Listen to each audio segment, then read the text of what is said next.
anyway, they're over in Europe, and I thought this was just like an update because here's, Amazon has launched flights. And I go, oh wow. So I'm literally like, my lunch is like a little cup of nuts and a piece of cheese that I've grabbed really quick because I'm prepping for my next. So I just go, oh, I tweet this out and I have enough time to VPN into India and, kind of open India and, kind of open it up and go, oh, look at this. This is, this must be the talk of the conference. And I guess it wasn't. I think whoever posted it to the little Focusrite analyst email bucket, I don't know if they found it on their own. I'm not sure where they heard about it. But anyway, I tweeted it, and apparently I broke the story apparently, and then Nice.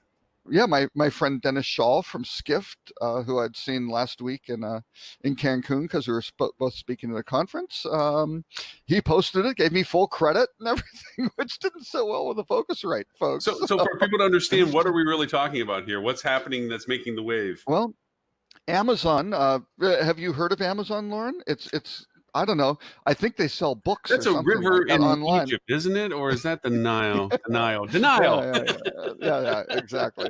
So Amazon well, I think has had, this would be now foray number 5 into travel, right? They started off doing something with Expedia, they did something with Overstock.com. I think they tried something on their own. They did some sort of short-term hotel local bookings type thing, all of which plugs were pulled on within, normally 6 to 18 months. Oh, and here comes an echo. We have an echo? I did. Yep.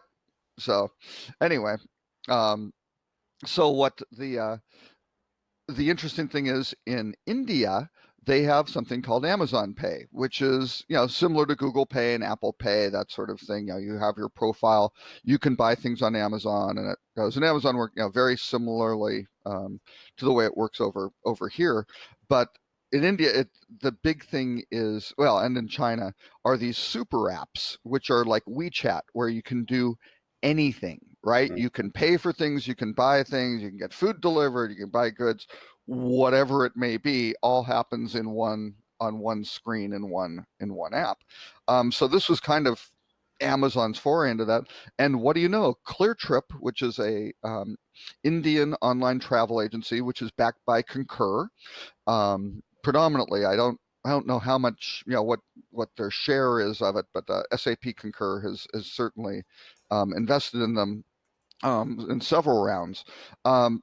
Amazon has partnered with them, and they have a little button that says flights. So you click on it, and what do you see? A big thing that they'll write down, something up to 1,500 rupees or something like that on your flight, and you kind of go, oh, that's pretty interesting. Here's kind of it's a closed group, for all the hotel rate parity geeks. It's a similar thing. Here's a closed group. Amazon has some fares. They can go give you a rebate because, hey, they're the merchant of record sort of thing. It's Right. getting sold through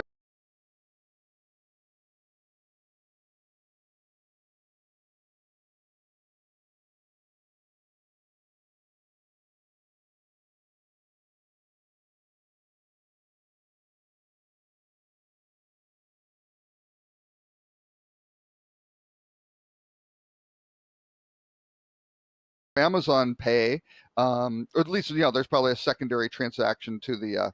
I haven't gone through and actually made a booking, but ClearTrip will let you select any origin destination pair around the world. It isn't, that part isn't limited to India. So yeah,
300 million plus users, globally.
So it's a massive, massive footprint.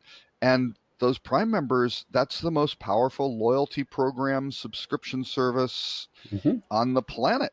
I mean, people go to Amazon and they are not shopping. It's a thorn in Google's side for trying to get into the shopping arena. They have a very, very powerful platform with a very, very dedicated group of users, right? So it's so it's anything Amazon does, more than willing to pay for it. And if you figure, if you start mixing these things up, like with the Whole Food acquisition, and it's still weird for me to walk into a grocery store and see Amazon Prime rates for food products.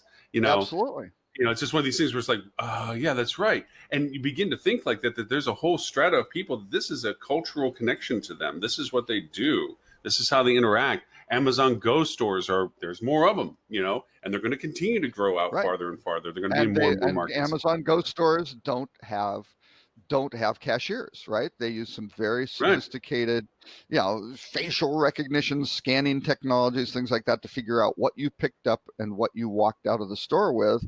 And they've eliminated the friction. I mean, that, Amazon, even from the beginning, when they bought I think they licensed the Net Perceptions collaborative filtering engine, right, which generated recommendations. It was these guys out of the University of Minnesota who are doing some pretty interesting stuff. I believe Amazon licensed that early on. So everything they do also is highly machine learning, prediction based. What are your preferences? What would you like? People who bought this also bought that. If you like this, you might like that, based on massive quantities of information. So when Amazon starts understanding not just what what kind of and how often you buy dog food or whatever, because now they have subscription services. They have Prime Now, where you can get, I live in Dallas, you can get things delivered within an hour or two. And they're actually advancing some of the same day shipping now, outside of, because they're expanding other moderate markets now, that it's just not the Dallases, the New Yorks, and Miamis of the world. There's the Memphises, the Cincinnatis that are getting same day service too. And they beyond the Amazon now, which is that can be done in 2 hours. I mean, it's amazing. So, I mean, and most importantly, what they do is when they enter a new vertical. Now, I don't believe this will happen in travel, but when they make a mention, they're going into pharmaceuticals, the Whole Foods thing, when they're going into groceries, even a mention of their intention to do so winds up generally cratering the shares of the competitive stocks in that sector, right? To the point where there's this massive market capitalization drop on the competitors, but then Amazon's market cap goes up more than the value of the drop of the competitors. And you look at it and go, wow, that's pretty damn powerful. So so I think people should know about that. And actually, Morgan Stanley, Brian Nowak at Morgan Stanley had published a piece on kind of risks to Google, because Google had their big marketing event this week as well. And so, yeah, it was kind of like, hey, one of the risks is Amazon doing stuff. And hey, where's Google get a lot of ad revenue is travel. So obviously that would be a risk if someone large came in and entered travel. And who could do that? Amazon sort of thing. So now since we're talking about giants, and we did hit the because you were the breaking story maker for that for the rest of the world, inadvertently, not trying to do that. Just I was really kind of surprised that it was in India and it was flights. I mean, it makes really, really good sense for them to do it that way. Mm-hmm. But I was really surprised and kind of excited about it. So I tweeted. Now, let's talk about the other one. And we're not talking about the 800-pound gorilla, as Tim Peter says. It's actually the monster that devours the 800-pound gorilla, Google and Google Travel. Now that IO9 is done. Yes. And they did their announcements and so forth. I think, I was talking to Ed St. Ange, who, of course, can't make it today. So we get to abuse him. Also, Stuart said he can't make it. Oh, my God. Is he? And are those three incarcerated again? Yes, unfortunately, the restraining orders are legit, and they. But anyway, so Ed was talking about the fact he was dealing with the DMOs, and he just came back from a DMO Google gathering, and the DMOs were, as he said, pale-faced because they were really realizing now Google's play, what Google is truly doing in the travel vertical space. And if anybody has any questions about this, you can go to google.com/travel and welcome to the world of Google Travel, because it's all there now. I mean, it's just a beginning part. Well, it's just starting. Yeah. It's only just begun. Yeah. Well. Yeah. So Google has put a lot of effort into flights, right? Because they bought ITA Travel, which was Jeremy Wertheimer's, startup out of MIT. I think they bought it 2010, maybe 2010ish, sort of thing.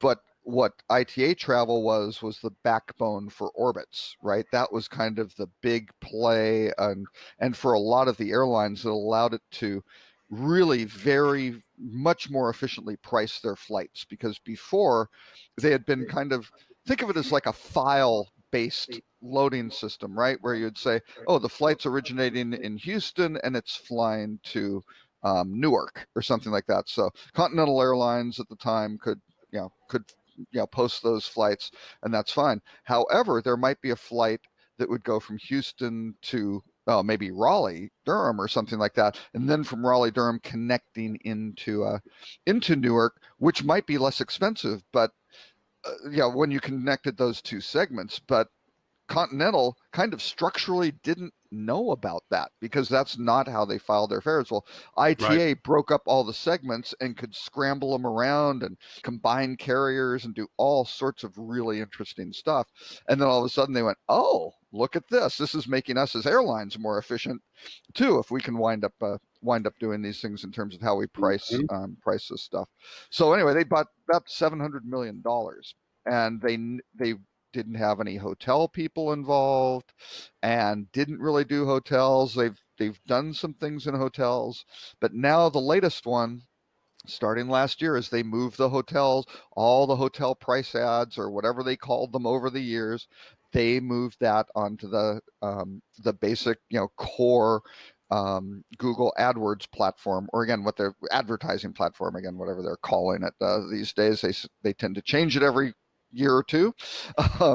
But yeah, now all of a sudden there's a whole bunch of those pillars are more active. The third pillar was they had a trips function, which went and scanned your Gmail and went and said, oh, I see an itinerary. Let's pop this up. Looks like you're going to Minneapolis in June, sort of thing. And then would give you restaurant recommendations, all sort of little walking city tours, all sorts of stuff of what you do in the destination. Okay, all separate, non-integrated whatsoever. Right, but so I see what you're saying with this, but maybe I saw the more ominous aspect of this, not just from the article that I put into the chat link. By the way, the really cool function with Restream that I have, because we're simulcasting on 4 Facebook platforms and 3 3 YouTube platforms, and 2 Periscope platforms at the same time. The lights are dimming in South Florida.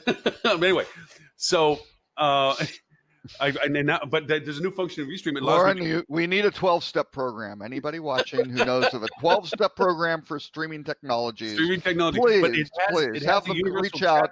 Intervention for Lauren Gray. Intervention for Lauren. So it has a universal chat function now that I can monitor all the chats on all of them at the same time and simulchat on all of them in answer. So as I post stuff on our webinar jam, I can then copy and paste it over and share it on all those platforms at the same time as well. I thought it was like pretty cool. Anyway, so that is what I saw on this travel thing, which scares me, is the little package button. Oh, and it sucks. By the way, I'm not really bad. It's worrying me. It's what it's going to become that worries me. Oh no, absolutely. And having worked on the team that got the U.S. patent for dynamic packaging, almost 20 years ago. So, or at least we started working on it 20 years ago.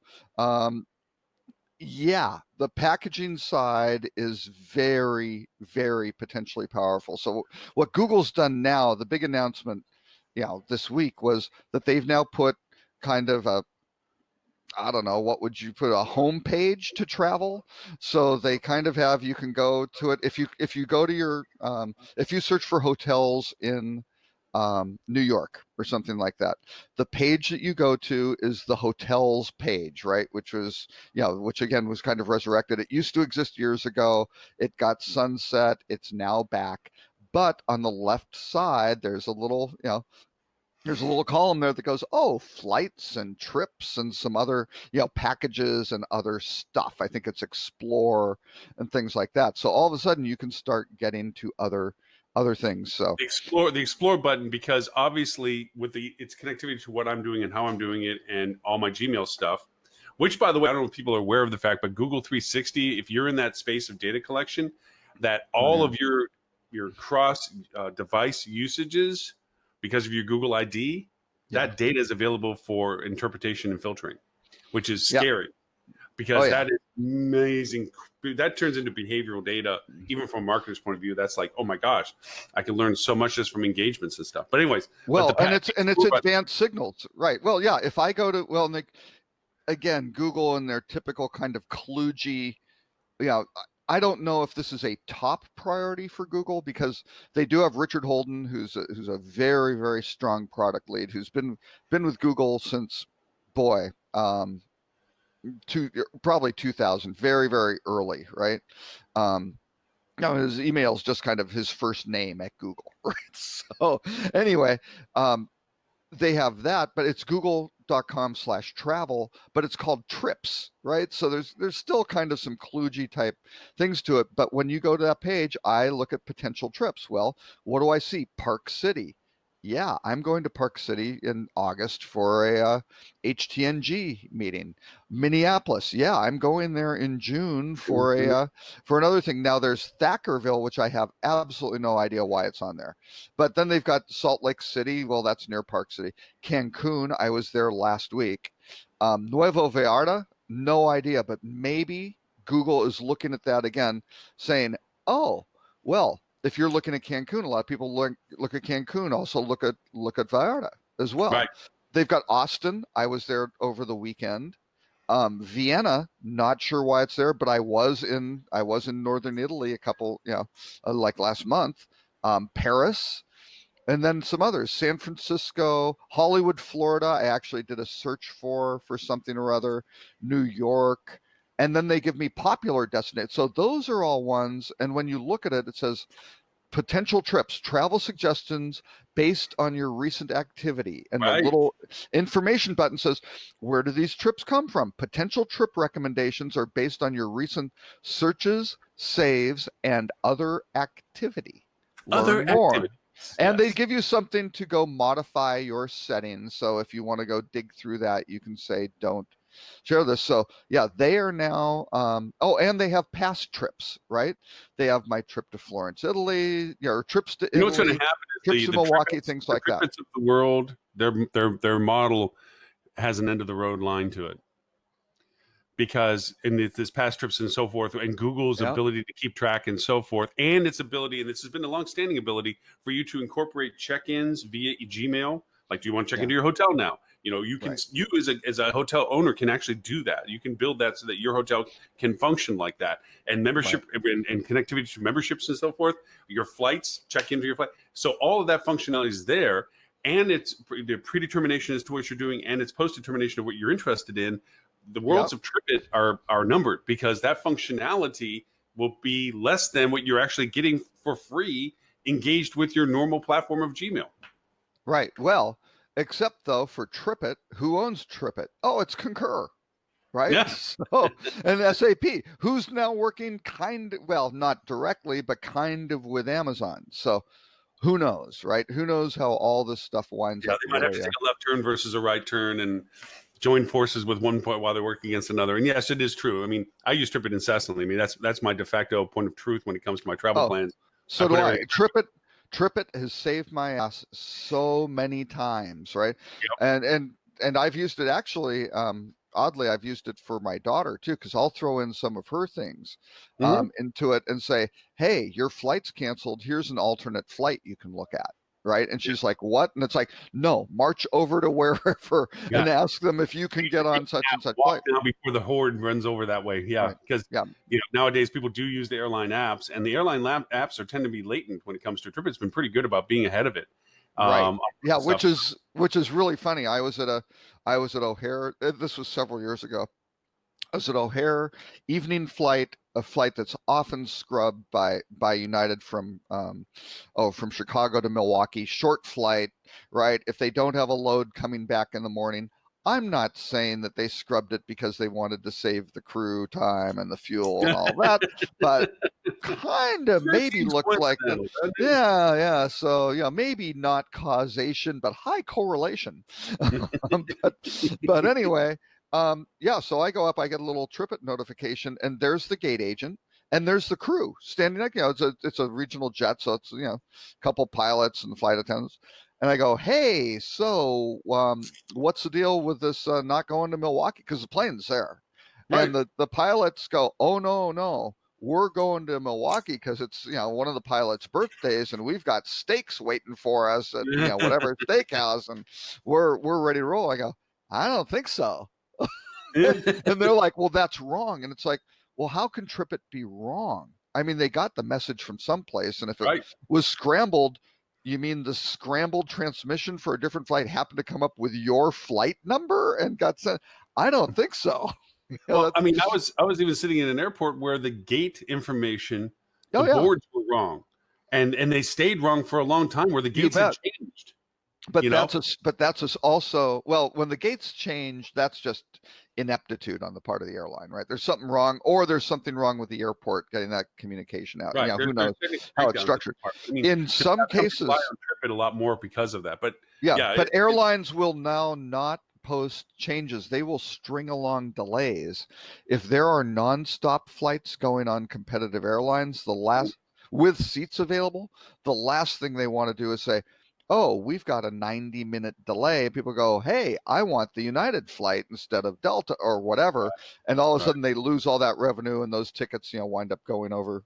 Now, again, there are ones where Spirit doesn't participate in those, and Southwest might not, things like that. Where they don't have that reciprocity, but where they do, and that's where TripIt Pro comes in. That's how they get my $50 or $60 a year, is it says, here are more flights on the same airline, and then here are other airlines, and then you can do time windows really quickly and go, great. So all of a sudden you can go to somebody armed with the information saying, "Change me to this flight, please," right? And you can give them all the information. Here are the flight times, here are the flight numbers, something so they can do it quick, because time is of the essence. Once they start rolling everybody on, the 180 seats onto other flights, if you're trying to go someplace on Friday night, they might book you on Sunday whenever the next available seat's available, depending on, the sequence of that rolling. But you got to act fast. TripIt is great at that. But we digress. Oh, we digress. Hey, I want to show you I wanted to say with the packages, they are doing very, very poorly at this point. Right.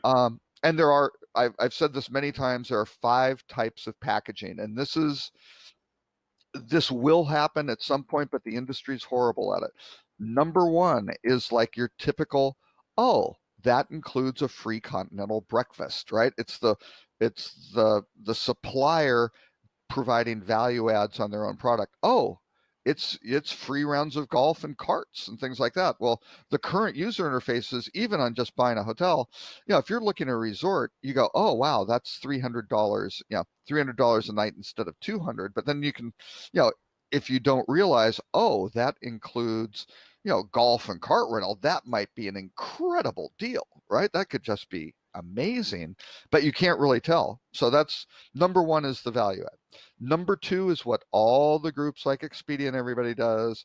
That's bundling stuff together. They're just taking components, moving them around, and doing stuff with that. Well, I shouldn't say Expedia. Expedia is doing dynamic packaging as well, when they're actually figuring out the pricing, right? Because they'll look at the bundle and then look at the different underlying component costs. They'll look at their costs or the retail prices of those components. They'll look at their underlying costs on the component. They'll look at the competitors of who's selling these things and then go, save 5% or $200 or whatever if you bundle it together and prepay. Right. Mm-hmm. So that's a little bit more on dynamic packaging, not what the patent says. The patent's a little bit different. We don't have time to go into the patent, but the patent.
is much, much better and much more supplier and consumer friendly. So there are 3 more. That's 3 of them. So people aren't really doing dynamic packaging quite the right way, which really, really efficiently lowers prices.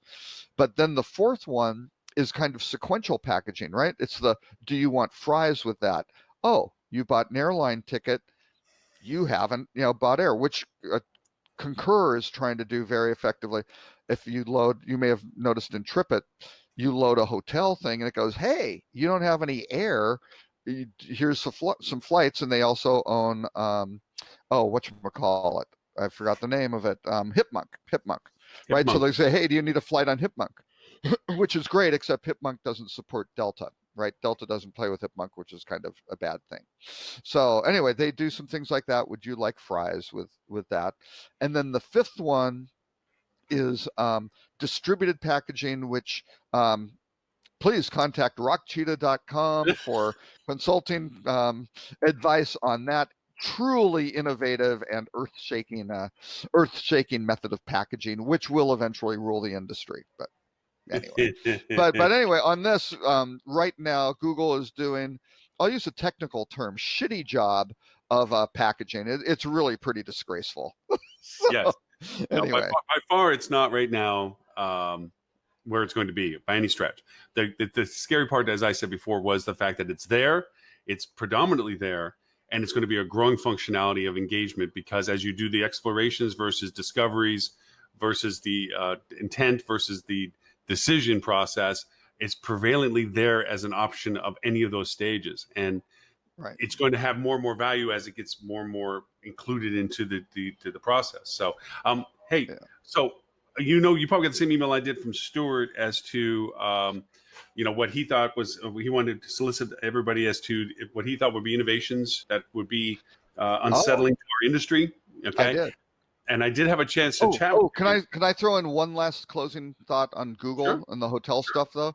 Sure. The other thing, I think I mentioned this before, I'm a Google One member, right? Which gives you expanded disk space. So it's kind of like the expanded Google Drive program. But now that I'm a Google One member, I am eligible for hotel discounts. So when I go and look at these, I can go through and see, oh, here's a hotel that has, a discounted rate on it, which is a private rate, which isn't violating anyone's rate parity because it's hidden behind a firewall of a login and things like that. So yeah, I can see special rates that other people don't see, which are generally well below the rates offered by the hotels themselves to their own customers, which is again fair play, right? But all of a sudden you start looking at that with Google, and the big thing is it's all the intent, right? Travel intent, as you know, for advertising. If you can start understanding these people intend to travel someplace, that is if that's a reliable signal, you have a huge advantage. And boy, that's certainly where Google's playing. And getting back to Amazon, why are they doing flights in India? Well, that's a huge predictor of, you're getting on an airplane, you're going someplace. I think you might, be needing some things like luggage, clothing. Hey, you need a swimsuit to go on your trip. Who knows the stuff that you wind up needing, right? So very true, and that's where watch out.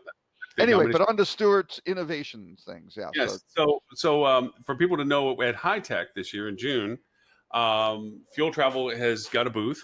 And we have decided that we're going to do the live show and do live broadcasting from High Tech. I don't think the live show is going to be on Friday. High Tech will be over by then, so the show itself will still be as scheduled. But during the course of High Tech, especially on the Heavy Expo day, not the Rock day, we're going to do live show. We're going to do interviews and so forth from the booth. But then we were talking about, he was asking about what I thought was things that are going to change our scope of things, and I was very excited about a new toy that I got. And I got my new toy to go on my trip to the Netherlands with, and it's this. It's a box. It's a black box. It is a 5.7K 360 camera. 5.7K. Oh, that's better than 4K. Yeah, I don't even have a TV that can see this stuff well. But anyway, but this is this little jobber right here, and the stabilization software. I can walk like this, and it just stays rock steady. And at 5.7K, there's the editing software on the app. Before, 360 was always a pain in the butt. And you know that I've been into this stuff for a while. To stitch the stuff, to put the stuff together, and then you needed such processing power. There were massive files. This stuff all exists here. Wow. And the app controls. So wait, it's a 360 camera? So does it have multiple cameras, or what's the... one on this side. Okay. Kind of hard to... Okay. Yeah. Okay. But that's not the real super sexy part about it. This is the real super sexy part about it. What is that? You make stereo cameras? This makes 5.7K 180-degree 3D video. Ooh. Wow. VR stuff. Yeah. Where you can walk in now, okay? Because here's where the combination where I think is powerful for this is people they're the VR stuff, dropping your phone into it, or having Oculus Quest is now finally coming out where you don't need a supercomputer to run the damn thing. Just have goggles in your hand grips and it runs itself. Okay. people are into this perspective, this POV point of stuff, and this is in 5.7K high, ultra high def, and it's in 3D. It's in, because that's why you have the two lenses, so you get the dimensional aspect to this. Okay, and you can now with the software, you point where you want the viewer to see. Like when I take a video, I put a keep marker on where I want the view to go to, and where I want the view to go to again, and what I want to zoom in or not zoom in. Right. And I can put, and with this, I can go transitionally from one place to another. So I could bring somebody to a resort, right? Have put on their VR, or it also comes really cool. It comes with a case you put on your phone, and it creates a 3D holo image on your phone, so you can look at it in 3D on your phone. Ooh. Yeah. Wow. So, and the controls for this are all on the app on the phone? Right. Well, here's the thing. To just do video and pictures, you can run it right from the camera. You put it onto your pod, and you hit and say, I want to do a video, I want to do a picture, and you just hold it and do whatever you want to do with it. So how much storage does it have for? 128 gigabyte. Gig? Yep. Okay. So in 5.7K, that gives you what, 3 minutes? No, I'm just no. That's a big file. Almost an hour worth of it, strangely enough. An hour? Wow. That's great. Yeah, but the thing of it is that, okay, so I have this. I'll put the link up. It has a selfie stick. Oh, it makes the selfie stick disappear, by the way. So it looks like it's always in space, because it stitches everything automatically. Plus, it has a mount for a drone, so you can hang it below the drone or above the drone. I knew it. I knew that would be coming. But so wait, does it have a forehead mount, or do you just have to super glue it to your forehead? Is that the? if you have the kind of the construction hard hat with the two beer cans with the things, you can put it right in the middle. All the GoPro mounts work on this. So I can have it on my chest, I can have it on my head, I can have it anywhere. I can have it on my wrist. But here's the fun part. I'll put the link for you on it. But there's a selfie stick. It's called a 360, and you put this up in the 360 mode, and you spin it around. You spin it. And it does a matrix. And you can give your viewers vertigo in 3D. Excellent. No. It does the matrix thing. Because what you do is in the editor. Bullet time. In the editor, you can slow down, speed up. You can do accelerated hyper and slow down. And so what you can do is when you do that, everybody throws up confetti and stuff like this, and you go spin this around. All of a sudden, it's like all slow mo, and you're going everything's in 3D. So wait, will you be demonstrating this at High Tech in the Fuel Travel booth? Are we going to build like a large ramp where you can take your BMX bike and do this, and then do your backflip, spin the camera while you do it there in the actual exhibit hall? Is that what you're planning? I'll give you the link to the site so you can see why I'm so stoked about this. Okay, and what is the retail selling price, or did you wind up getting this on AppSumo? No, Amazon. Denial. The only thing Lauren has ever purchased not through AppSumo is on Amazon, right? No, $400. This is what gets me. This is the thing that gets me crazy. Is this stuff? Any innovative hotelier who wants to get themselves into the space of discovery, and this is why I brought up Stuart's conversation first. To me, this is disruptive because it's not going to be heavily adopted. Not everybody in the world is going to run out and buy these things, but the ones that can value proposition this, if you can create content that is engaging content through all the levels of discovery engagements that you have, because you have that product capability of doing this, this is crazy cool stuff because it goes beyond two things. One, the exposure of your product to a potential guest, and secondly, your guest's ability to share their experience to their audiences of people that they communicate with. Because for me, as geeking out, I'm going to be walking around with this thing. I'm going to be all through Holland posting crazy 3D pictures on Facebook. Because you can do those 3 parallax pictures. That's what this thing does. I can do still shots like that. I can do 3D videos that people can go over and in YouTube can go watch. On Periscope, I can do it. And when I go do my presentation on Wednesday, I'm going to pipe this thing on, and I'm going to do 360 on YouTube and Periscope, so that somebody can sit where this thing's sitting at, and the resolution is sick. I mean, it is amazing that the clarity of this thing. I don't know whether you're peeking at the website for it and stuff, but the clarity of the picture, the horizon line, because this was my old 360 camera, and it was getting quirky, and I'm like, man, I look at my software and I'm like, oh crap, I haven't updated my software for 3 years. Go back. Company's been out of business for 2 years. Right. Yeah. They crashed and burned. This was supposed to be the most progressive, newest, bestest thing. And then I start getting in researching is like, oh, management was stealing money and the bleeding edge, life at the bleeding edge of shiny object technology. Shiny object technology. So then I started looking for 360 because I wanted one. And then I came across this one. Its brother, which is just a pure 360, is super thin. Yeah. And it does, I mean, that's what you see a lot of the videos of. This one just came out last week. And it's for $399, but the editing capabilities, the hyper speed, the slowing down, they have a little styrofoam Nerf thing that they put it in that they just throw it. Because the thing is, it's shooting in 360, so you don't have to make sure the camera's angled somewhere. But in the software edit, if you throw the little Nerf thing, then in the software edit, you picture where you want the person to see as it goes under the skateboarder, and then it comes down to where, you know. It's crazy because you have a complete range to see this. And the cool part is, like I said, it makes the selfie stick disappear. So you're always in this perpetual you can look down on the ground. You can look up at the sky, you know, any which direction you want to. Wow. I'm just looking up one of the things, Crunchbase is a great tool, right? So you can look at these startups and see who are these guys. Wow, they've only been funded for $30 million. That's not a huge amount of money. Let's see. Late stage venture, so they've been around for a little while. They've had 4 funding rounds. Cameras for quite a while. So they've let's see, who is the and they do professional cameras as well, and the top 360 consumer ones are theirs as well. Yeah. But it's a crazy fun camera. I'm just gonna have a blast with it when I'm traveling next couple of weeks. I mean, if anything, I'm getting 18 megapixel camera.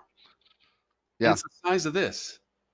Yeah, Chinese investors, IDG Ventures is in there. Yep. That's and it looks like they've done this for not a huge. I mean, 30 million for a hardware company is, I mean, it's real money, but it's.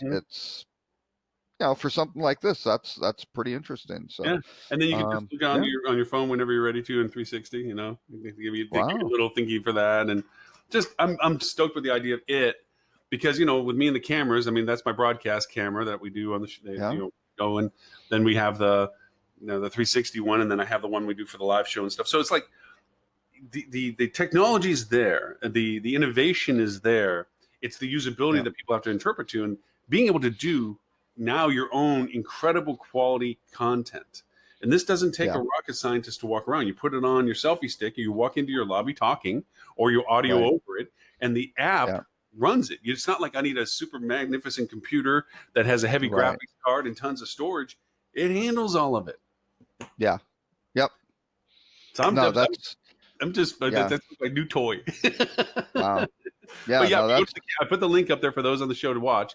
The Insta360. The one I'm talking about is the Evo, which is their latest one, which does the 180 3D in addition to 360. There's one sacrifice I did have to give with this one compared to the 360, its brother, the one that's pure, just only 360. Everything's identical, resolution, software, everything's fine. But because in order to make this bioptic in the front, the box is a little wider, so when you make it 360, if you get within a foot, the stitching will blend just together because there's a gap point. Where on the other one it's built purposely to be super thin, so there is no gap point on the stitch. So that's the only mindful. But I mean, I was willing to sacrifice that to have the 180 aspect to it. So I was like, I can do that. Yeah, no, these guys, they've got some hardcore Chinese venture groups behind them and things like that, which is good. So yeah, this one, well, I mean, they could decide just to kill the product, but this one may have a higher probability of survival than your previous camera. And it still runs, but I mean, this company lasted 5 or 6 years. What happened as I was looking at Glassdoor and stuff, the management started lying to the team as to the longevity of the company. They weren't reinvesting into the product development. And eventually they squandered because this stuff was sitting in Best Buy. This was the camera, and but it just didn't get maintained, and other competitors came out with different stuff at cheaper prices. Right. Yeah, you got to keep once you see the software updates and the firmware updates, things like that stopping. That's I got a Pono player, which was a Neil Young super high quality audio, kind of MP3 player, beyond MP3 player, right? It was it did all sorts of other different formats, which were really great. But yeah, it eventually died. And they could have really changed the world. It's really good. I mean, the technology is fantastic, but they didn't have the runway in terms of having enough funding, enough relationships with the music publishers and things like that, and the artists to make it go. If I had right? enough money, I would have bought Leonard Nimoy's Laserdisc. Okay, Mr. Spock was pushing the Laserdisc. I would have picked that laser record. I would have picked that bad boy up, I own a Laserdisc player. I'm looking at it right there. The big. I own one. It's still fun. But I have my audio video entertainment tech stack is an Onkyo receiver that I've had for years. I've got my cable box. It's an Aris you cable were a box. Because back then was Super Beta Hi-Fi. I still have. I've got a VHS Hi-Fi, still operating, a Panasonic, Blu-ray player, and a Roku turntable, which works very nicely, and my Pioneer Laserdisc player. I actually have the HHD player that came with the Sony Xbox that was in competition with Blu-ray. Remember that? It was it lost. It went the Betamax way. It was the wrong horse to back. But superior technology does not always win. No, it doesn't. Betamax was much better than VHS, and Sony tried to corner the market, and they had 6 other companies who ganged up on them and yanked it away. Right. So I think on my trip I'm going to blog, which I don't tend to normally do. I usually just write stuff. I'm going to try to blog a little bit about how to use tech when traveling to share your experiences, and also from the business perspective, what would be something we would ask our guests who are shareable people that have want to be influencers. What is it that you would want from them? Like, what kind of stuff could you play with? Like this camera, like, being able to dialogue with audiences, like being able to do live casting, because that's the other thing too. I plug this into the right thing and I can live cast from it. So, what would we think would be usable? So I think I want to try to write some stuff up. And not that Flip2 would be a viable platform to have information. I don't know. Talking about kind of sketchy company. The guy that runs that thing's pretty sketchy. Yeah, Ed St. Anish. Anybody who can't spell their last name correctly, Stonge. I think it's Stonge. I think it's pronounced Stonge. I'm pretty sure. I think it's Ed Stonge. Yeah, I think so. Yeah. So, and that's what you get, Ed, for not coming on the show. But no, I think something like that. And we get to say Tim Peters. Put the S on the tail. Yeah. So, but I think once you get this, I mean, certainly a lot of the Flip2 clients are discovering, hey, guess what? Some of these guests are really shooting better stuff than we can, because it's relevant, and they're using little tools or technology or perspectives or whatever, creating content. That's really cool, and that shows the hotel or the destination in a very unique and certainly authentic way. And so to be able to use that and get access to it, that's great. And I do hear whatever you just clicked on is now creating an echo. I didn't touch anything. Oh, well, whatever it is, there is a little one. Or a delay, at least I can hear it coming through my headphones after I say it. Didn't touch a thing. That's weird. I don't know. I don't know. Hear it? I can try and test. Yeah. No. Can you still hear an echo? Can you still hear it? I can still hear an echo. Yeah, that's bizarre, because nothing's changed on my side. I haven't done anything. Oh, I don't know. Anyway, I will ignore it.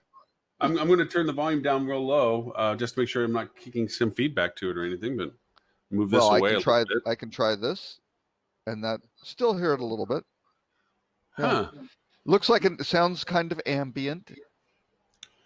That's interesting. Nothing's really changed. I have the audio dialed down on the desktop, and I get the microphone. I'll move it farther away. I have no idea why that would that would ever happen. Streaming to 4 YouTube channels and 2 Facebooks and 4 multiple Periscopes. 4 Facebooks, 2 Periscopes, 3 to YouTubes. That's not a lot, is it?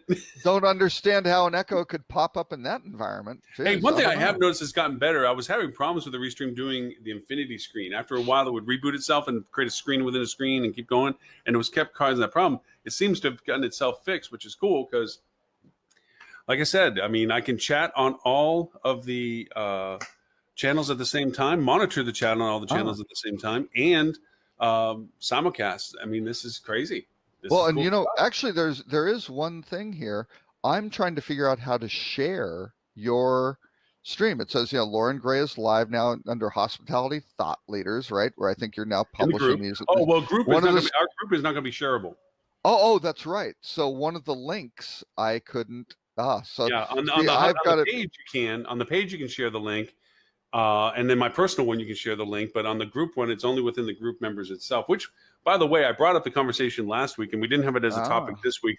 I do want to come back to the provisional changes that Facebook is making to groups, because it's creating a different value proposition to businesses as to how to use group relationships compared to your page relationships. And I think it's a meritable thing that as these new things with groups are rolling out, what's the value proposition to hoteliers or those who are handling social for hospitality, as to how to facilitate some value proposition with them. So more to come on that, because it is something that's progressively happening. So, hey, you wrote a whole mess of cool articles, and thank you so much for that, because I felt a little lost these past couple of weeks. I think so. With that, we hit the 2 big ones, which is Amazon in India, with the flights, and we hit with Google on their new, /travel, which those were pretty big deals. There were some littler ones which were interesting. I mean, Lyft and Hilton just announced a little partnership that can, you can use your Lyft stuff to get free, free nights in hotels. Are you a Lyft person or an Uber person? I am a Lyft person. I'm an Uber person. Really? Well, now that Dara's there, I really should go back to. But I cut off of Uber in the kind of the days of Travis Kalanick, who is their not so cool. I got bribed with American Express when I was using my American Express card. They were giving me some credit points and discounts, and I got hooked up with them. And then because I was using them more, they gave me other discounts. So I kind of kept so I kept the relationship going, because I tried Lyft a couple times. I didn't like some of the car quality. Gets shady sometimes. It's the same cars. It's the same drivers do both. I think I got the luck of the draw that I got somebody that just either started or just decided to take the car off the blocks and start driving it around. But the times I started using Lyft, it was kind of like, really, there's holes in the leather. I mean, it's holes in the seats. Yeah, okay. Generally, they're a little bit less expensive than Uber, right? And so. So I'm just kind of playing around with it. But recently I've been using Lyft and have not had issues. Actually, generally speaking, I think with the car, the ride sharing type thing or car hailing. I mean, it's this is not a sharing economy. These are just businesses, right? Yeah. That one is, what's the price? Because I try to look at these kind of empirically. I try to look at algorithmically. What is the price? What is the time that's expected for them to arrive? And then what's the time of the destination, right? So you kind of go, what's the trip time? How soon will they be here? How much does it cost? And somewhere between here, there's a weighting that goes, that's the right choice. Right. So I don't. I'll look at I use artificial technology. I employ artificial intelligence, which is my brain, to try to figure that out. I'll see if there's which for prices first, but then I'll also, if I see a longer wait time than I'm comfortable with on Uber, I'll pop over to Lyft and see if the wait times are any different. Well, yeah. So are you entering through Google Maps? I will sometimes to go over and see. What the prices are in compare, like real quick to see what the difference is on them. But then I'll go into Uber itself and look at wait times and see how far away the cars are. And then if I don't like that, then I'll pop over to Lyft and see if the wait times are just as long. Because you really don't care. It doesn't matter. Oh, can I get from point A? Uber is stumbling over its public offering. I mean, it's still tanking. Well, and but one of the notes that I put here was Dara is doing an outstanding job, I think, as being CEO of that company and change. I mean, that is a nasty, nasty company to be the head of. I mean, basically, Uber's business model has been for every $1 you pay to take a ride, they pay $1.30, right? That's not a great business model. And so they're stacking up massive, massive losses, which is certainly not easy. And the whole end game is, when can they get the drivers out of the loop, right? Because then they become profitable, right? I mean, that's the whole thing when things go autonomous. They just went through a whole mini strike where the drivers are saying they need more money. Right. And that, when you're losing that much money, paying drivers more is not a great thing, because again, the original process was the surge pricing, which customers hated, which you still see somewhat, but not in the kind of egregious realm it was before, because that was their method when they didn't have many drivers, going, hey, driver, you may be just ready to go to sleep, but hey, the bars are closing, and if you get out here, you could make some serious money, right? So that kind of made some sense, although the consumers hated it, right? So how do you balance that? But anyway, Dara, because a lot of the employees at Uber, okay, here's the IPO, this is great, and all of a sudden they see the share price cratering. He wrote a really great, one of the great business letters to employees about, here's something that's going on. And he followed the classic, we've talked about this before. What happens when you have some sort of crisis? You acknowledge it. In this case, you don't really have to apologize, because you just kind of explain the situation of kind of how it occurred, and then you basically say, here's what we're doing about it, and then you try to overcompensate. Well, in this case, it isn't like, oh, we'll go give you a bunch of money and more shares and things like that, but basically, this article basically, came out and said, what did they do really right with this? Because that's a really deflating proposition for all these all the direct employees and all these drivers, right? All these contractors. He did it quickly. It was direct and honest. It told them what the plan was. It was empathetic, and it was motivating, and he just did a really fantastic job with that. So good. Good for him. It's the right way. It's always nice to see business leaders when they do things the right way, instead of just ignoring it and things like that, but really being aware. Which, again, for Uber, with some of the cultural problems they've had, that's super important for an organization like that. So another one of the smaller articles. It was funny that you threw it in there, because it was one that I had also chased down, because I was always interested in how this was going to turn out. Was the TWA Hotel at JFK? Oh yes, yes. And it was kind of interesting because I was happy that the article echoed a lot of what I was seeing my friends who have gone through there and stayed there at its opening said about it. And it was not pleasant conversation. All of them have the hopes that this works out. And the article that you put in there also hopes that it all works out. But the reality of it is far from a pleasurable experience at this point. Things aren't working. Stuff is breaking. Staff don't have a clarity as to all the things that they need to know. It's pricey as heck. There's a lot of stuff that, nostalgically, it's beautiful visually. I mean, I love what they did. Oh yeah, bringing it back. But it's like, wow, yeah, it's got a little ways to go. But then it echoes what every hotelier who opens a new concept or opens a new product has to realize, that the devil's in the details, and everything has detail. And I think a lot of what I hear in this article that you put, and also when I saw my friends posting, had the staff been better, a lot of the training aspect, could have been overlooked. Even the pricing would have still just been referred to, but it wouldn't have been echoed and resonated, because the staff was insensitive, the staff was unknowledgeable, the staff was unskilled in what they needed to figure out to get fixing things and working things. And so the key element, again, and I think I echo for the Tim and the Ed and the stewards of everybody else that comes up to co-host with us, is without a good team, everything else can be perfect and you still are miserable. And part of it, and I don't know the guys at MCR who are the developers of this. Generally, they have 94 hotels, but vast majority of their portfolio are courtyards and Hilton Garden Inns and Hampton Inns, and they're all select service properties, Residence Inns, things like that, right? Mm-hmm. They did the Highline Hotel. Okay, that's fine. That's 60 rooms, right? They do have the New Yorker as well, but this is a really different product. 500 rooms, 50,000 square feet of meeting space or something.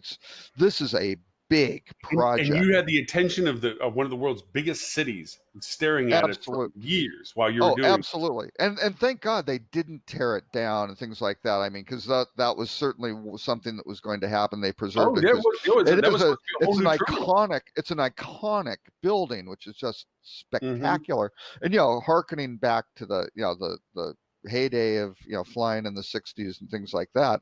I mean, all of that is fantastic, but boy, these things don't open themselves, and getting a management team that's experienced, that can handle this scale of operation, and then really make sure all the training and all the details, which costs a lot of money, getting staff in early, and having the guts to say, hey, we're putting this off to X date. I think in this case, they got committed to it whenever they committed to a date.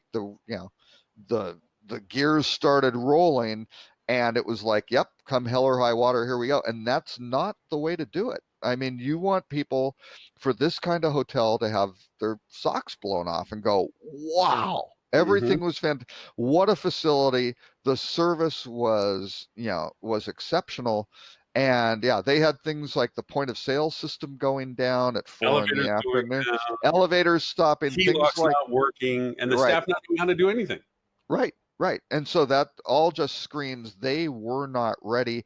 And people were saying, the comment was they should have opened a week later. And it's like, hey, when your elevators aren't running reliably or whatever is shutting that stuff down, that might not be a 1 week later type thing. I have New York clients, and we were one of the hotels that were, it was never a hotel before, and we opened to the public as a hotel. It was British Airways Crew Hotel. And it had gone through a great renovation, but they had never renovated the elevators. And the owner decided 30 days after this opening to the public that they were going to reno the elevators. Yeah. So it's a small footprint, 38 floors. So it's not like it's like only 4 or 5 floors and got a little walking going on. Yeah. It was a critical component to being able to book the rooms. Absolutely. One elevator was running, the other one wasn't. So, the wait times and latencies and so forth create huge issues. Horrible. We did a gamification for because we were looking for the young urbanite anyway to stay there. So we did things where we put water stations on every other floor. We put tokens, and if you accumulate a lot of tokens, we would give you a Fitbit watch, stuff to incentivize people to know. But we were very forthcoming with it. And then you see a lot of hoteliers that are going to go under the knife on some stuff, nameless as they may be from certain ownership groups in San Diego, and they're trying to hide their renovations. Right. Yep. And it's like, you're going to have this blow up. It's not a matter of if, it's when, and you're going to get behind it. You're going to not be in front of it, and you're going to be making amends for stuff that you should have been forthright at the beginning with. The purpose of a hotel is hospitality and guest service, right? Unless you're just selling shelter. That's fine. Yeah, if you're a pod hotel, you get what you get. you can sell shelter, and that's fine. It's not raining in there. It's dry. Maybe there's some climate control, so it's not too cold or not too hot. You don't have to have much in the way of furnishings. You could just have a little bedroll out for them. That's fine, and you can abuse people if you get the price low enough, maybe, but. That's not for a hotel like this. We'll see. I mean, they have, they're going to be doing some very, very large events. And they want to have lots of weddings, lots of barbecue. Those are very, very demanding, as you know, very, very demanding events where, you just aren't running 4 of them simultaneously in a place this size. That's the most important event of these individuals' lives, right? And it's not like, hey, we got 75%. We do pretty well on 80%. We're batting pretty well. So 300 batting average doesn't give you the championship in this league, sort of thing. So we'll see. I hope they do great. That's what I've said from the beginning. It scared the hell out of me that they hadn't done a lot of, hotels like this in the past, and this, how they launched it, is indicative of that. So I hope they get their act together. The hotel deserves, something great. It should be one of the greatest hotels in the world. Yeah, and I think simply because of its merit of where it is, what it has been, it will get fixed. It will be that. It may go through some iteration changes as to what's included into that nostalgic part and what has to be functionally available for it. Yeah. But it will, and it will be one of those places that you're going to want to hit when you're there. It's going to be a tourist-based operation as a destination thing to do. Yeah. Well, and they're making some weird management decisions. My understanding, now I haven't seen this formally, but people were grousing about it on Twitter and in some Facebook groups, that they are not like working with travel agents. They aren't paying travel agency commissions. They're just, everything's going to be booked direct. Right. And it's like, wow, that's really short-sighted. It's at a freaking airport. It's an iconic travel thing. You want all these travel agents who are like, most of them are complete aviation travel geeks. You want them loving and promoting this thing, and come on.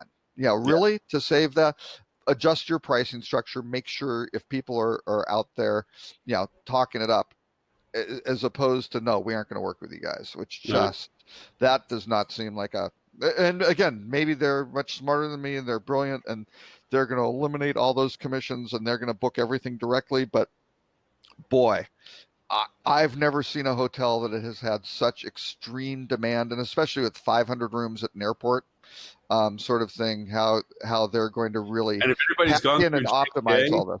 If anybody's gone through JFK, there is nothing in proximity. This is not something. Oh no, there's some stuff across the street. There's a little hotel row out there, but no. I'm talking about, if you're going to be there, you're there for what you're there for. It's not because you're going to wander around and hit some. No, that's it. Yeah, you are it. It's not like you're going to just you're not going to be able to wander out to the concourses and get to go around. Yeah. Oh no, yeah, hey, you're isolated. So I put up, just to wrap up, this was literally, we hit every topic in the category. Thank you for this. It was Accor about doing their workspace in Europe, Wojo. Oh, the co-working. Yeah. I find Accor getting to be more creative and more interesting day by day. I think that they got some really smart people and they're really beginning to rethink themselves. I'm not saying this is a smart move on their part. I'm not saying it's a great move on their part, but their creativity and how they're approaching their business model, I think is a very open-ended. I respect that they look at these things. They experiment with a lot of stuff. They're trying a lot of different things. We give Marriott a hard time for having 30 brands. Jean-Claude Bolanos was on a panel that I was moderating last week in Cancun, and he said, "Oh no, they have 38 brands," sort of thing. And I asked him, because I had someone from Posadas. I had Jörn K from Posadas and Jean-Claude. And basically said, how many brands is too many? And there's not a right answer for that. It's how are they differentiated, and what ones are relevant to consumers, period. And if you have brands that aren't well differentiated and aren't relevant, that's too many. Sort of thing. And if you have two of them, and if the second one is like that, or if your first brand is like that, if you only have one brand and it's not differentiated and not relevant, you're one too many as well. So it's interesting how they do it. But Accor try a lot of things, and we'll see. And they pivot. I think it's kind of the fail quickly type thing. I mean, they did a lot of stuff with fast booking, thinking they could get their own kind of play the OTA game, be an OTA, bring in independent hotels. That didn't work too well. The independent hotels didn't really trust all their information and booking and all that data, going into a competitor, right? So, which is quite understandable. That's one of the risks, and they couldn't provide enough value add to overcome that negative. So, and what they do, they killed it. Pretty much, right? So, yeah. So in the marketing world, and this goes back to our Google conversation, we talked about Google Travel. The massive changes for the Google ads. Yeah. Yeah. I mean, it reaffirms something we talked about on the show even a few weeks ago, that in not too long in the future, our need to actually manage bid structure on ad campaigns probably won't really exist. Absolutely. management won't really exist in its current form, at least, because Google with their smart bidding is going to be better, faster, smarter at it, because they have, and I have a great slide I use in my presentation deck. They can calculate over 9,000, and this is a small number, 9,000 immediate variables within 100 milliseconds for exposure of marketing. And if they could get it down to 50 milliseconds, then I know, maybe right? that'd be I mean, if you got 100, let's get 50. Why can't you? Yeah, right? Come on. But their smart bidding process, their ability for featureability, timeliness, travel intent, all the data stuff we were talking about, demographic profiling, all that variabilities. Okay. And we know the number is bigger. That's the only number they commit to, that they say that these are variables that they construct into their smart bidding process. It's assumed that it's even larger. But 100 milliseconds, and it knows what ad, when, where, how, what place, what time, what piece of equipment to put it on. How, as a bidder, are you going to know how much you should be putting as monies and what your timings and opportunities should be? Because keep in mind, for those who handle paid campaigning, the amount you're willing to spend and the amount you're willing to pay for that exposure are your levers of discovery. They determine when it shows to somebody, on what it shows to somebody, and what is shown to that somebody. And if you're doing it by guesstimating value proposition, when Google's doing it in the milliseconds with more variables than you can keep track of, you're not going to win that argument. It beats you every time. And that's just one. And that's where the whole AI machine learning thing really comes in, because it can access more data, right? Mm-hmm. Yeah, and it understands the context of the history of that data and the interrelationships of that data much better than an individual could. And then again, you're saying 9,000 variables or something like that. It can pull all that stuff together fast and make a decision. And all of a sudden, all the experimentation of, hey, well, let's try this and let's do that and see how it works. The way this goes is the more data it has and the more experience, the better it gets. Right. Yeah. And so, playing catch up is hard. Yeah. You're still going to, and of course, Bing, we pick on Bing all the time. It's restructured itself, just like, Microsoft restructured, no longer calling itself Bing. It's back to Microsoft marketing. Really? They did? Yeah, they're following the same suit. This is our company that runs everything. This is our company that does everything. But Bing is still powerful, because the thing you got to remember about Bing, and I'm going to keep calling it Bing for a while, I guess, is that you have less competition, so you have better conversion. Right. So, exactly. It's small. It's a niche. It's a niche, but if other people are ignoring it, hey, that's great. If you can get incremental bookings or incremental traffic and things like that, go get it. Mm-hmm. Yeah. So for cheaper. Yeah. So because you still have, hotels have a finite inventory every day. So where you get your business from to fill up that finite inventory, that's the magic process. Just because Google's the 85% of the world's search beast, or outside of China's beast, doesn't mean that you still can't get your rooms filled up with the 15% of the people, 14% of the people that use an alternative platform for discovery. Yeah. Well, and Bing is still the consumer search brand for Microsoft. They aren't changing that, right? They've just changed the name of the marketing they've kind of pulled like the Google Ads or whatever, right? That's what they've changed the name, instead of AdWords or AdSense and all that sort of stuff. Mm-hmm. They went to Google Ads. So they've changed it to Microsoft ad platform or something like that. Something, I forget. Okay. Yeah. The link that I put up there that you put up there. Should we talk about these big changes that Google let's run through real quick. I should wrap up our show at that point because there's 9 things to this, and this has really created a lot of turmoil for people, because obviously, for those who may not know, everybody like Facebook and Google and Apple all have their big annual conferences. Right. And Google's is IO9 and they just did their huge conference. And these are the 9 things that WordStream covered that you put into the article list. Right. That are changes that are coming to Google's marketing program. So, right. And Rob Torres he was on stage for about 15 minutes talking about, different things that they were doing with travel and things like that. I don't think they have the other things, but you can look up some of the case studies and things that they were mentioning on it too. So I don't have the link for it, but if you dig down through the through the Google I/O or Google Marketing Day, whatever they called the overall Marketing Live, right?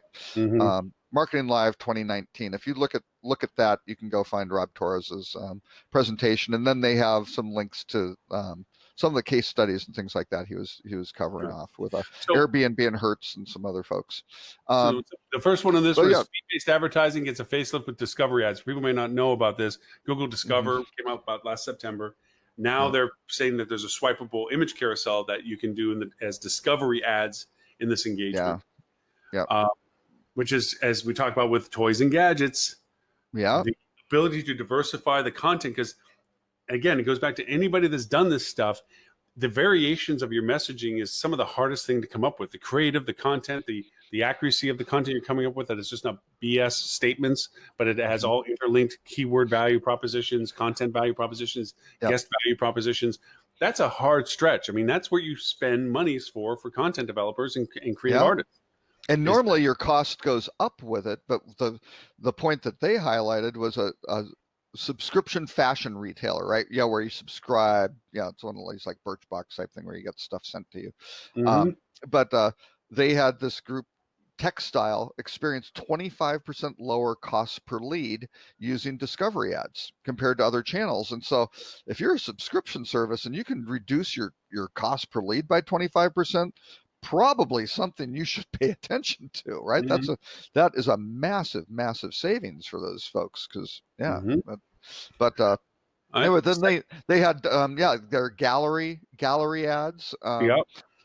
Which is similar to Facebook. I mean, Facebook's had this for a while. So too LinkedIn. Exactly. You know, where you have this not just single imaging and single aspect or single messaging. You now have this ability to create an overview messaging and then have variations of things. 4 to 8 images. You can do 3 headlines for basically doing some A/B testing, and a 70 character tagline with each, which is that's pretty good. Kind of the image caption. It's almost 3 times a lot of stuff to get. So you get great. your message pretty good in there. Yeah. And so then again, they said experience increase in user interactions up to 25%.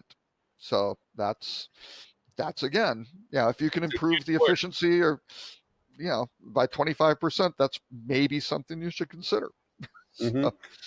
Now, again, going back to the smart bidding thing, and I think some of the highlights out of this, one of the more important ones is one of the things that always keeps hotels paying for somebody to handle their paid campaigning is the constant fluctuations of business cycles, of event-driven things, seasonality things, improvements where some ad campaigns all of a sudden are striking a chord and they're improving. So there's always constant hand on the tiller about this.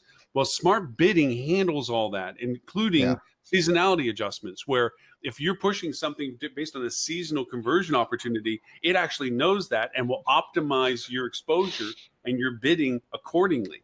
Right. That's what you're eventually dealing with, as I said, is not having to necessarily pay as much to have somebody monitor your paid services when it comes to Google as much, and have less money spent to that and having more money spent in actual marketing dollars. Well, and look at what Google's doing. They're going, well, these guys have an ad budget, and some agencies taking X percentage out to do this stuff and may not be even making the right decisions. We've talked about that on the show before, right?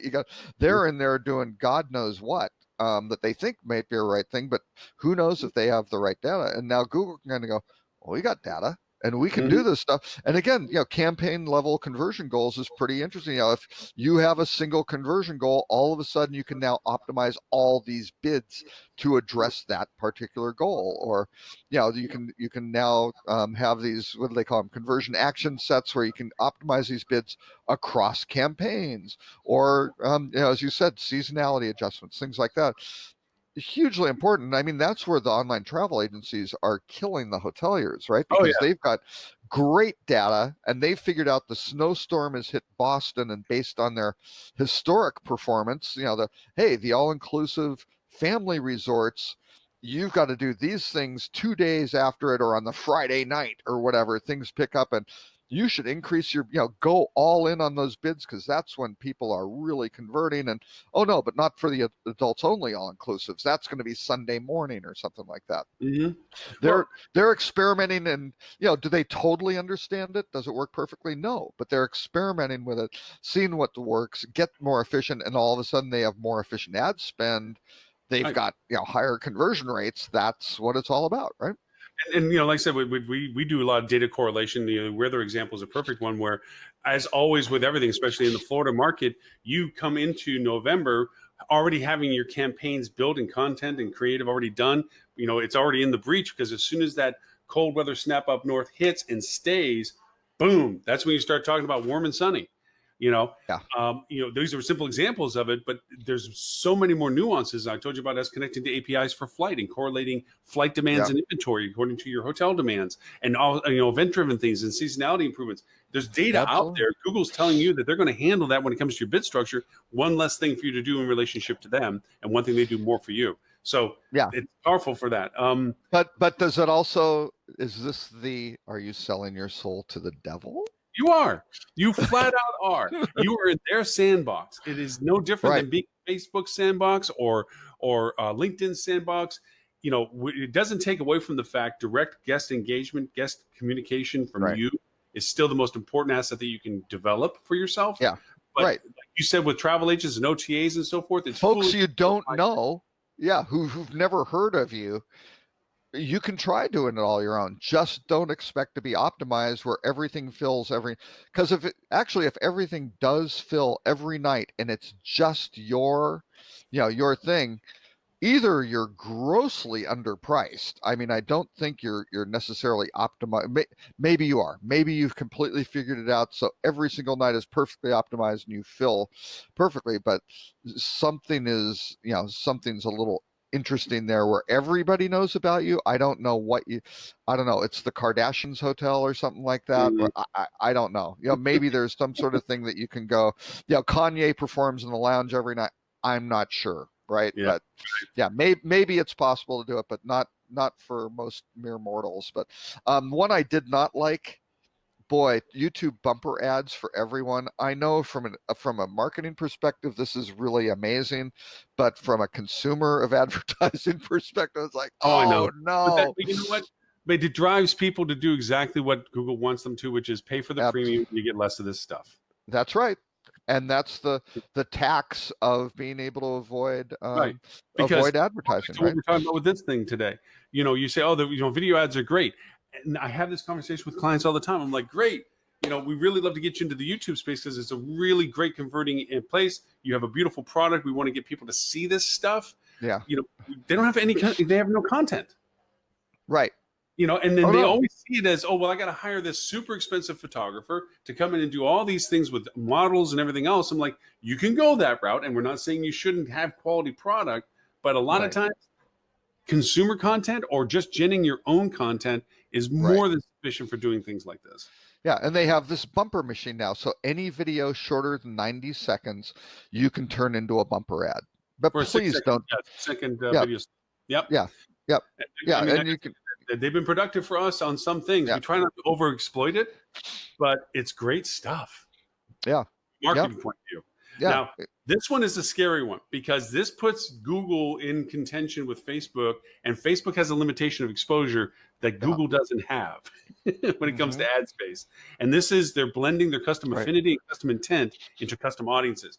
Now, it's been really cool with Google's affinity and intent programs, but you always felt like you're getting half the equation or part of the equation. But now with its blending, you're going to feel like, oh my gosh, everything that Google knows about them will be used into the optimization of the ad exposure. Yep. And and again, Google's relying on people sharing their information, trusting Google, and adding convenience to that individual's life to continue sharing. Google Maps is a great example, right? I mean, they know exactly where you are, how you're going, if you're walking, if you're driving, they can figure out all this sort of stuff, where you go repeatedly. It figures all that stuff out. And yes, you can turn off your history and you can do all sorts of stuff. But what are they doing with all this information? They're figuring out traffic flows and going, hey, don't go that way, go the other way. You're going to save 2 minutes. And then it brings up to the next progression that was also a Facebook stronghold, and that was lookalike audiences. And Google says, absolutely, because we're going to do expanded audience expansion tools just like Facebook's lookalike. And for those who may not know what it is, a custom audience with Facebook is where you give Facebook email addresses, and Facebook tells you whether they know them based on that email address or not. You don't know them individually, but everything about them, Facebook that knows, now turns into a filterable way of advertising to them. Well, their real expansion of that is lookalikes, which says I think they have 55,000 points of data reference is the last number I heard from them. But to be within 1% identical to the people that you give them the custom audience to, they create what's called a lookalike. So you can take a list of a couple of thousand and turn that into a million people that are demographically almost identical to the people that have already used your product. But they love Italian opera and punk rock, for God's sakes. Right. And then tailor them geographically, demographically, whatever it is that you want to create the filterings for ad campaigns to a whole new audience that has probably the propensity to come stay with you. Well, now Google is saying, I got you back. We're going to do the same thing. We're going to create an audience expansion tool. And then with the ability to do testing on this, you can start saying, oh, well, let's do some multivariate stuff. Those are those guys, the punk rock and Italian opera lovers. And, oh, well, let's see, do they also love Game of Thrones and Harry Potter or whatever sort of correlation across all of these signals, right? And you go, oh, no, they hate Game of Thrones but love Harry Potter. Or, there's Star Trek versus Star Wars. Who the hell knows? And a lot of the stuff can't be intuitive because there's just too much data to figure out. Too many variables. And again, if you can start figuring out these predictive things and going, hey, if you look at this and going, this has a high probability of causation, not just correlation. We figured out there may be some causation here where there's purchase intent. These signals signify purchase intent. Go for it. And then the next one, Google Shopping, they now have clickable, you can buy things straight from the shopping interface. I don't know. Are they trying to fight against the Nile? No, that's Amazon, the river. Exactly. So anyway, local campaigns for everyone, shopping showcase. And you go, well, okay, what's this mean for hotels? Hey, remember when the Google Hotel Ads platform got moved into Google Ads? Yeah. Now all of a sudden you have, if not all of this, a whole big chunk of it available, which makes a lot of sense. So it's noteworthy stuff. This is the changing mainstream of our marketing world, literally why we're doing the show every week, because these are fundamental, these are momentous shifts and functionalities on the biggest scale for everyone. When you talk about Amazon doing flights in India, when you talk about Google doing these types of things, you're talking about how we do business is moving and shifting. Because if Amazon does get into the space as another means of booking, the dynamics that it creates for that, the Google of the world saying, we're going to handle all of your bidding from us. From now on, we're not even going to allow you. Just like we took away keywords 8 years ago, we're going to take away bidding control. You're not going to be allowed to bid control with us because we're going to do it better than you, which will always save you money. And, it's our platform anyway. It's our sandbox, so we're going to do that. And you're not going to say no because if you want the business that it drives, which is 85% of all search, you're going to play in their sandbox. These things are going to happen. It's how we use them and handle them and realize we can't stick our head in the sand and we can't go over and say, well, screw you, I'm not going to use you, like the TWA hotel for OTAs, because eventually you're going to have to realize that the market is still the market and you have to play where the people are. Right. And if travel agent, in the case of the TWA hotel, if these guys are legitimately, creating value and giving you greater reach and producing a higher quality guest, where I think that's going to be the ultimate battle is where you can go find people to maybe stay in your hotel through a lot of these but how do you find the best quality guests who are staying longer, spending more, engaging, better suited to us, sharing the information? How do you get that developed, and that requires a lot of your own data to figure that stuff out, because Google doesn't necessarily have access to all of that stuff. I mean, then you've got to really merge these things together and figure out how do we do it. A great example, when I was with Mark Travel, Expedia was coming on strong into Las Vegas, and Mark Travel used to generate 3 million passengers a year into Vegas, because they were flying 737s into there from all the Rust Belt cities and things like that, all these charters. Well, lower cost carriers, things like that came on, and fortunately Mark Travel had Southwest Vacations, right, which was picking up a lot of that stuff. But what happened? Expedia starts going up. Well, we marched in and met with all the casino folks and said, hang on, we've done some research and we've looked at the quality of the Expedia guest versus the kind of tour operator guest, which is being generated out of the travel agency industry and things like that. And you go, let's take a look at that. Oh, who's going to more shows? Who's eating out more? Who's getting upgraded accommodations? Who's losing more, or not necessarily losing more? Let's just say the way we phrased it, playing more, right? And that's all a casino wants, is sit down at the table and allocate more time to play and wagering, right? You know, who's wagering the most? It was all these tour operator guests. And we're like, well, you know, we understand that, you know, you're working with them, and that's great. If they're producing value for you, we aren't going to say don't work with them and not us. That would be stupid. But look at the quality of the guest we're providing, and that gets people's attention, right? And you go, yeah, how do we do it? Do resorts really do that very effective? Destination resorts? I don't know. Some cases, yeah. For the people they really know. But, you know, how do you get that to these really high quality consumers who are going to love your product, share it, spend a lot of money, love your brand, be willing to pay a premium for your brand because they love you so much? That's where you need to ultimately get to. And those are going to be the battlegrounds once everybody's weaponized with all these tools, right? To go, you know, shoot at everyone. So we'll see. Is it time to do the rut row? And we got to do a quick rut row because I got to jump here real fast. So we'll do the rut row so we can wrap up.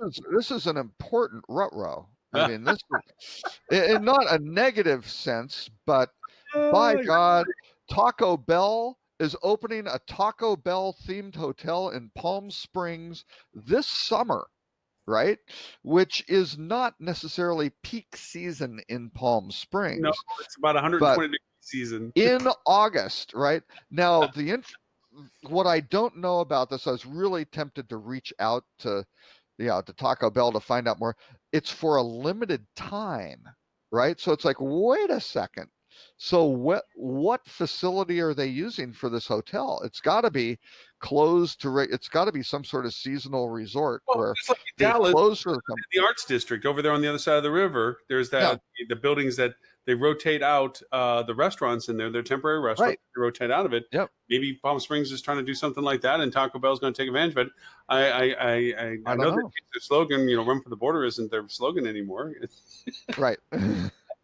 But they said they want to be clear. It isn't a stunt, but it's part of Taco Bell's wider strategy of moving the brand beyond typical fast food experience. Let me tell you, and I'm ashamed as a parent that something went horribly wrong with the raising of my younger daughter, but she's been living in Florence for the last several months, you know, studying abroad. Florence rated number 2 in the world for like best cities for food, and she's enjoying all of that. But one thing she has missed, she wants her first thing back from the airplane. 2 things, Taco Bell and Chick-fil-A. And it's like, no, how did that happen? You're the one to blame for that, Robert. You're the one to blame. I can only blame myself, because you can't ever blame the kids. You can't ever blame the kids. You only blame the parents. Right? For how they turn. I'm just going to blame you because your wife's a saint for lots of reasons. One, of course, being married to you. Yeah, that's true. And actually, I think she's more of a Taco Bueno versus Taco Bell person. Actually, I love Taco Bueno. I like Taco. Yeah, Taco Bueno is better. Taco Bell, not high on the. It's like Taco Bueno's big ass taco. Really? Yeah. So anyway, I don't. No, it is. It's a BA taco. It's yeah. Yep. So anyway, Taco Bell is doing a hotel, And I think it's interesting I would be not from the branding, that thing. I mean, that's fun and goofy and all that stuff, which is great. And I think it will be successful. There is a cult of Taco Bell. I mean, strong follower. But I'm really interested from the pop-up concept from a real estate development, lodging utilization. Here is a time when most people really don't want to be in Palm Springs. Pretty clearly, it's not nice that time of year. Unless you perspective, if it has